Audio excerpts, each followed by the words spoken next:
শুধুমাত্র দুধ আর চিনি দিয়ে যে এত সুন্দর মাখা সন্দেশ রেডি হয় সেটা না দেখলে বিশ্বাসই হবে না।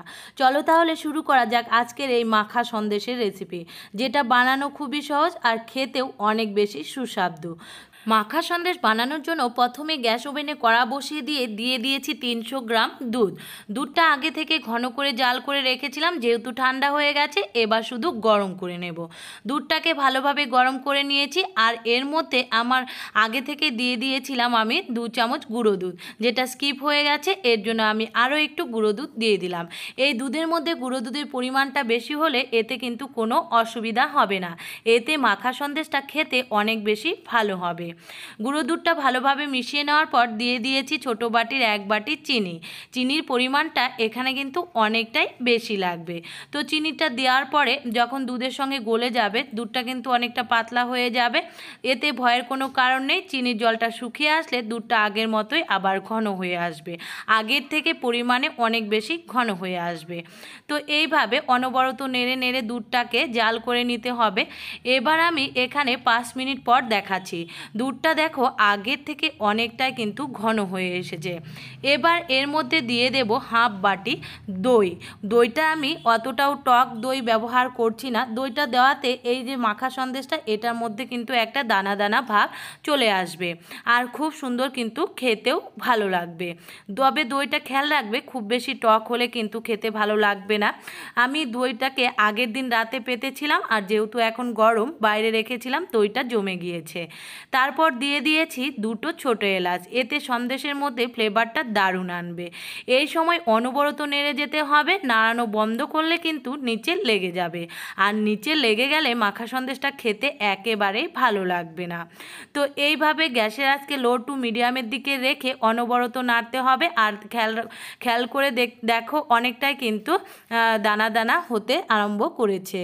তো বন্ধুরা, দুধের এই মিশ্রণটাকে অনবরত এইভাবে জাল করতে থাকতে হবে আর অটোমেটিকই কিন্তু এই কালারটা চেঞ্জ হয়ে যাবে আর অনেকটা কিন্তু দানা দানা হয়ে যাবে। তো এবার দেখো আমি আরও 2 থেকে 3 মিনিট পর দেখাচ্ছি, কালারটা একেবারে চেঞ্জ হয়ে গেছে, অনেকটা কিন্তু খোয়া ক্ষীরের মতন হয়ে গেছে আর শুকনোর পরিমাণেও কমে গেছে আর অনেক দানা দানা হয়ে গেছে। তো বন্ধুরা, আমি এখানে মিশ্রণটাকে আর শুকনো করে নেব না, সবার শেষে আমি এর মধ্যে দিয়ে দিচ্ছি 2 চামচ দেশি গাওয়া ঘি।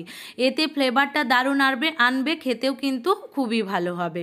ঘিয়ের সঙ্গে খুব ভালোভাবে মিশিয়ে নিলেই রেডি হয়ে যাবে মাখা সন্দেশের এই মিশ্রণটা। তো দেখো আগের থেকে অনেকটাই টেনে এসেছে, কড়া থেকে কিন্তু ছেড়ে দিচ্ছে আর বেশ সুন্দর কিন্তু দানা দানা হয়ে গেছে। এই অবস্থায় গ্যাস আমি বন্ধ করে দেব আর মাখা সন্দেশটা নামিয়ে নেব। এর জন্য আগে থেকে একটা আমি থালা রেডি করে রেখেছিলাম আর এই থালার মধ্যে এরকম একটা প্লাস্টিক রেখে দিয়েছি আর প্লাস্টিকের গায়ে কিন্তু হাফ চামচ ঘি ব্রাশ করে নিয়েছিলাম। প্লাস্টিকটা দেওয়ার কারণ হলো এই স্টিলের থালাতে নামালে এই মাখা সন্দেশটা একেবারে আটকে যাবে, উঠাতে কিন্তু অনেকই অসুবিধা হবে আর এরকম একটা প্লাস্টিক ডাললে উঠাতে কিন্তু কোনো রকম অসুবিধা হবে না। এবারে এই মাখা সন্দেশের মিশ্রণটা ঠান্ডা হওয়ার পর আমি দেখাচ্ছি কেমন হয়েছে। তো ঠান্ডা করে নিয়েছি, 10 মিনিট পর ফিরে এসেছি। দেখো কত সুন্দর কিন্তু পেপার থেকে উঠে আসছে আর এটা থালাতে নামালে কিন্তু কোনোভাবে ওঠানো যেত না। তো এইবারে এই মিশ্রণ থেকে অল্প অল্প করে নেব আর হাতের তালুর মধ্যে ঘুরিয়ে ঘুরিয়ে ছোট গোল গোল করে সন্দেশের আকার দিয়ে দেব।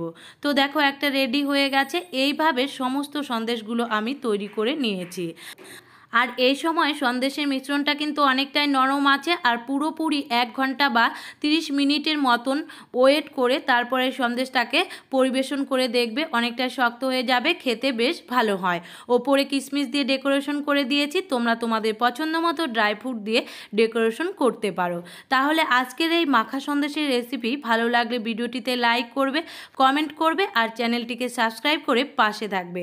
ফেসবুক থেকে দেখে থাকলে প্রোফাইলটিকে ফলো করে দেওয়ার অনুরোধ রইল। সকলেই ভালো থাকবে, সুস্থ থাকবে, টাটা।